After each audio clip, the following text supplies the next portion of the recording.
Radhe Radhe friend, जय श्री कृष्णा। कैसे हैं आप सभी लोग? मैं तो बहुत अच्छी, आशा करती हूँ आप सभी लोग भी बहुत अच्छे होंगे और अच्छे से अपनी फैमिली एंड फ्रेंड्स के साथ रह रहे होंगे। और बहुत दिनों से मेरे ब्लॉग्स नहीं आ रहे थे, तो आज मैं ब्लॉग शूट करने का ट्राई करती हूँ। अगर हो गया कंप्लीट तो मैं इसको पोस्ट भी कर दूँगी। और आज है कार्तिक पूर्णिमा। आप सभी को कार्तिक पूर्णिमा की बहुत बहुत शुभकामनाएं। और बहुत से लोग आज ही तुलसी विवाह करते हैं, तो तुलसी विवाह की आप सभी लोगों को बहुत सारी शुभकामनाएं। और बहुत से लोग तो एकादशी को कर चुके हैं, लेकिन मेरे यहाँ तुलसी विवाह आज ही होता है पूर्णमासी के दिन, तो वो आज होगा। और आज मेरे यहाँ कथा भी है, और अगर पॉसिबल हुआ तो मैं आपके साथ वो उसकी क्लिप्स भी शेयर करूँगी, और नहीं तो जितना हो सकेगा उतना मैं शूट करके आपके साथ शेयर करूँगी। तो अभी फ़िलहाल मैं नहा धोकर हो चुकी हूँ रेडी। मिष्टू भी सो रही है और जिब्बू जग चुकी है। मिष्टू को भी नहलाना है। उसके बाद मैं जा रही हूँ थोड़ी सी खाना की प्रिपरेशन कर लूँ, जाके क्या बनेगा भोग में। उसके बाद में फिर आपसे मिलती हूँ। ओके, सो तब तक के लिए bye bye, Radhe Radhe. Friends, पूजा का सारा खाना मैंने बना दिया है, और खाने में आज मैंने बनाया है मठे के आलू और आलू गोभी की सब्जी और खीर, पूरी, कचौड़ी, इतना मैंने अभी बनाया, और रायता। अभी मैं बना कर आई हूँ। मैं जा रही हूँ कपड़े चेंज करने, साड़ी पहन लूँ। पंडित जी आ चुके हैं, नीचे तैयारी कर रहे हैं कथा की।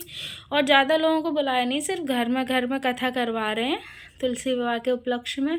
और थोड़ा सा बोला था तो इसलिए करवा रहे हैं। और उसके बाद सिंपल सी साड़ी मैं वेयर कर रही हूँ, घर वाली ही, क्योंकि बाहर का तो कोई है नहीं। और पूजा में साड़ी, वैसे सूट पहन कर भी बैठ सकते थे, बट पूजा में साड़ी पहनना अच्छा लगता है थोड़ा कभी कभी, इसलिए अब मैं जा रही हूँ साड़ी वेयर करने। तो मिलती हूँ आपसे थोड़ी देर के बाद। गाइस, मैं हो गई हूँ रेडी। सिंपल सी साड़ी पहनी है, ग्रीन, ये मेरी मम्मी ने दी थी। फुल लुक पॉसिबल होगा तो मैं आपको शो करा दूँगी, कुछ ऐसा है लुक, दिखाती हूँ। ऐसा कुछ ऐसा इसका लुक है। और अब मैं जा रही हूँ नीचे पूजा में शामिल होने। ओके, सो बाय बाय, मिलते हैं थोड़ी देर के बाद। तो फ्रेंड, यहाँ हो रही थी पूजा की सारी तैयारी। पंडित जी ने लगा दिया था सब कुछ, और यहाँ तैयारी हो रही थी पूजा की। देख ही सकते, सारे देवताओं का आह्वान होकर उन्हें बुलाया जा रहा था कि आइए हमारी कथा में विराजिए और इसको सफल बनाइए। तो बड़े चाचा जी पूजा कर रहे हैं, सामने पापा बैठे हुए हैं, और पंडित जी बता रहे हैं कैसे क्या करना है। इस कलयुग में वेद विद्या रहित मनुष्यों को प्रभु भक्त किस प्रकार से मिलेगी तथा उनका उद्धार कैसे होगा। इसलिए हे मुनिश्रेष्ठ, कोई ऐसा तप कहिए जिससे थोड़े समय में पुण्य प्राप्त होवे तथा मनोवांछित फल भी मिले। वह कथा सुनने की हमारी इच्छा है।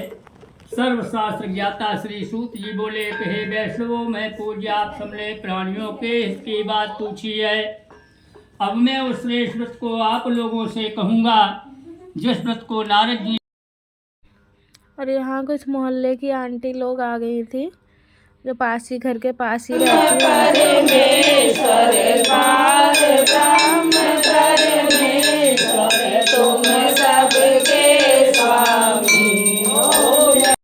यहाँ जिब्बू को, जीवा को कलावा बांध रहे थे पंडित जी, और आप देख सकते हैं जीवा कैसे डांस कर रही है। कलावा बंधवा ही नहीं रही थी, इतना डांस कर रही थी, उसे पता ही नहीं है क्या हो रहा है। तो वो हंस रही थी, वो सोच रही थी पंडित जी उसे खिला रहे हैं। देख सकते हैं कितना डांस कर रही है वो। और यहाँ भोग की थाली मैंने अर्पण की थी। भोग में सब सात्विक खाना था, प्याज वाली सब्जी मैंने कोई भी थाली में नहीं रखी थी। और यहाँ पूजा, तुलसी विवाह की तैयारी हो रही है, सारी तुलसी विवाह की सारी तैयारियाँ हो रही हैं। और ये सब कुछ प्रसाद वगैरह, थाली वगैरह सब पंडित जी ने लगवा दी थी। और मेरे घर के बाहर तुलसा माता जो है, उनकी हमने विवाह किया था, क्योंकि उन्हें हम लोग खाने के भोग के उपयोग में नहीं लेते हैं। जो ऊपर लगी हुई हैं गमलों में, उनको हम लोग खाने में और भोग के उपयोग में लेते हैं। तो ये तुलसा माता, इन्हीं का विवाह कराया था हम लोगों ने। और ये जो गली की सब आंटी लोग हैं, ये भी आई थी उनके विवाह में शामिल होने के लिए। और देख सकते हैं आप लोग, जैसा कुछ भी है, कोई बहुत भव्य तो नहीं कराया, बट हाँ, इतना भी करने का सौभाग्य मिला। ये भी प्रभु की इच्छा से ही मिलता है, हर किसी को नहीं मिलता है। ऐसे मैं तो सोच रही थी घर ही में अपना कर लूँगी, लेकिन इतने लोग शामिल हो गए और उनका कन्यादान और हाथ पीले करने का सौभाग्य मुझे इतनी सौभाग्य मिल गया, तो मुझे इसकी भी बहुत ही ज़्यादा आभारी हूँ मैं भगवान का कि उन्होंने मुझे इस लायक समझा। और अगर हो सकेगा तो अगली साल इससे भी अच्छे से करूँगी और अच्छे से आने वाले सालों में उनका विवाह करूँगी। और पीछे मिष्टू डांस कर रही है, ढोल बज रहे थे इस वजह से मिष्टू डांस कर रही है। यहाँ पंडित जी मुझसे दही मिश्री अर्पण करा रहे थे शालिग्राम भगवान को, और अंदर से भी आंटी लोग बैठी देख रही हैं। तो यहाँ पे दही और मिश्री अर्पण कराया था, और फिर उसके बाद उनके हल्दी की रस्म हुई थी, जिसमें मैंने सबसे पहले शालिग्राम भगवान को हल्दी लगाई, उसके बाद तुलसा महारानी को हल्दी लगाई। और मैं पहली बार कर रही हूँ, तो प्लीज़ आप लोग इसको अगर कुछ गलती हो जाए तो माइंड मत कीजिएगा, क्योंकि पंडित जी भी बहुत जल्दी में थे, उन्होंने भी थोड़ी जगह कुछ की मिस्टेक, लेकिन मैंने टोका नहीं, जितना हो सका उतना अच्छे से करने की कोशिश की है। नेक्स्ट टाइम मैं और अच्छे से ट्राई करूँगी। और यहाँ मैंने पैर छुए, उसके बाद अक्षत अर्पण करवाए पंडित जी ने, अक्षत अर्पण की शालिग्राम भगवान को, और उसके बाद पंडित जी यहाँ मंत्र पढ़ रहे हैं कुछ विभाग के। और हमारी तुलसा माता देखिए कितनी सुंदर लग रही है दुल्हन बनकर।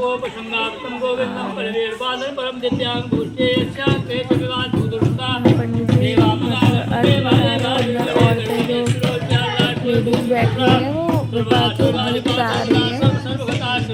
हमारे यूपी बिहार में जब शादियाँ होती हैं तो गीत गाए जाते हैं, तो वही गीत गा रही है। वो लोग अंदर बैठ के बाहर पंडित जी मंत्र पढ़ रहे हैं उनके विवाह के, और मैं खड़े के सुन रही हूँ। मेरी लाडो का ब्याह है, तो आप सब लोग भी देख सकते हैं। और यहाँ कन्यादान की रस्म हो रही है, तो वो जो लोई पर हल्दी लगाई जाती है वो वाली रस्म हो रही है। और फिर उसके बाद यहाँ मैंने फेरे कराए अपनी लाडो रानी के। मैं फेरे करा रही हूँ, और फेरे कराने के बाद बिटिया हो गई अपने साजन की। अब बिटिया अपने बाप की 6 फेरे जब तक होते हैं तब तक बेटी बाप की नहीं होती, बाप की ही होती है। सॉरी, जब तक 6ठा फेरा होता है तब तक बेटी बाप की ही होती है। जब सारे 7 वचन पति मान लेता है, उसके बाद पत्नी उसके वाम अंग में जाके उसकी पत्नी कहलाती है। जब 7वां फेरा पड़ता है उसके बाद, तभी 6 फेरे हो गए थे मेरी लाडो रानी के। अब वचन सुनाए जाएंगे, उसके बाद ये 7वां फेरा डलवा कर, और अब मेरी लाडो रानी हो गई हैं अपने पिया जी की। तुलसा जी को और शालिग्राम भगवान को उनके विवाह की बहुत सारी शुभकामनाएं, और आप सभी को भी बहुत सारी शुभकामनाएं। और यहाँ धन बवाई की रस्म हो रही है। मेरा छोटा देवर है, ये धन बवाई की रस्म कर रहा है। हम लोगों के शादी में भाई जो होता है वो धन बवाई करता है, तो मेरा देवर धन बवाई की रस्म कर रहा है।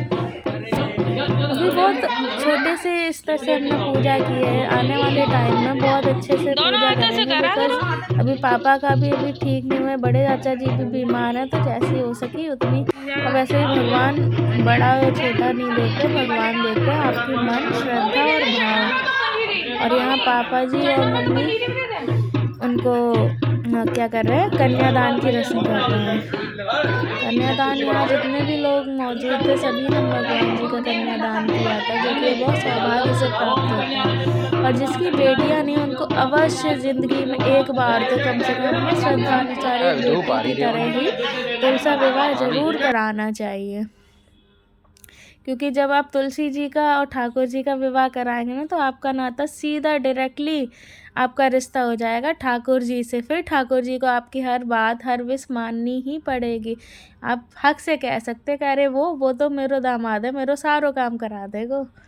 तो आपको अपने जीवन में एक बार तो जीवन में अवश्य तुलसी विवाह करवाना ही चाहिए। और ये आंटी बगल में ही रहती है, इनकी आज एनिवर्सरी भी थी, तो इनको हैप्पी एनिवर्सरी। की विदाई करने के बाद आपने देखा होगा विवाह उनका कैसे हुआ। कुछ भी आइडिया नहीं था कि आज ऐसा कुछ होगा। विवाह का आइडिया तो सोचा था खुद ही कर लेंगे, लेकिन पंडित जी आ गए थे, तो फिर पंडित जी ने ही उनकी शादी पढ़ दी थी। उसके बाद जैसे कि सभी की बेटियां विदा होती हैं उसके बाद सब आराम से सोते हैं पैर पसार के, ऐसे मुझे भी बहुत नींद आई। बट मैं सोने की कोशिश तो बहुत की, बट मेरे बच्चों ने मुझे सोने नहीं दिया। और सबसे ज़्यादा उसमें हाथ रहता है, योगदान रहता है मुझे जगाए रखने में इनका। देखिए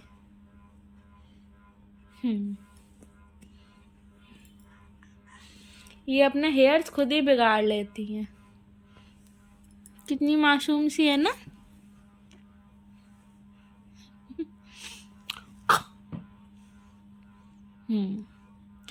तो सबसे ज़्यादा योगदान इन्हीं का रहता है मुझे जगाने में। मैंने इतना 3:30 बजे से 5 बजे तक सोने की अपार मेहनत की, लेकिन मेरी मेहनत को असफल कर दिया मेरी बेटी जिब्बू ने। और मैं सो नहीं पाई, आपको मेरी आइज़ में दिख ही रहा होगा कि इस तरह से नशा चढ़ा हुआ है।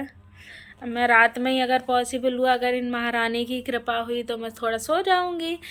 और उसके बाद इस व्लॉग को यहीं एंड करते, क्योंकि व्लॉग बहुत लंबा हो गया है। और आप सभी को भी राधे राधे, जय श्री कृष्ण। आशा करते हैं आपके आने वाले दिन और आज का दिन बहुत ही अच्छा गया हो।